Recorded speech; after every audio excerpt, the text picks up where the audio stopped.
లక్ష్యపూరితంగా ఏ కార్యక్రమం ఎప్పుడూ చేపట్టదు.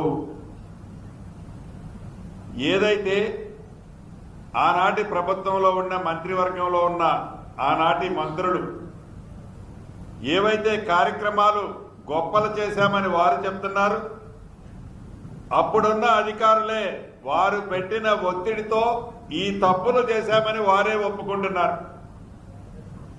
చట్టము తన పని తనే చేసుకుపోతుంది అని ఇదే మంత్రులు వారు మంత్రులుగా ఆనాటి మంత్రులు వారు మంత్రులుగా ఉన్నప్పుడు ఇదే మాట చెప్పేవారు. ఇక్కడ వ్యక్తులని ఇబ్బంది పెట్టాలనో తప్పుడు కేసులు బనాయించాలనో ఈ ప్రభుత్వానికి లేదు. ఒకరోజు వెనక ముందుగా చట్టము తన పని తను తప్పకుండా చేసుకుంటా పోతుందన్న.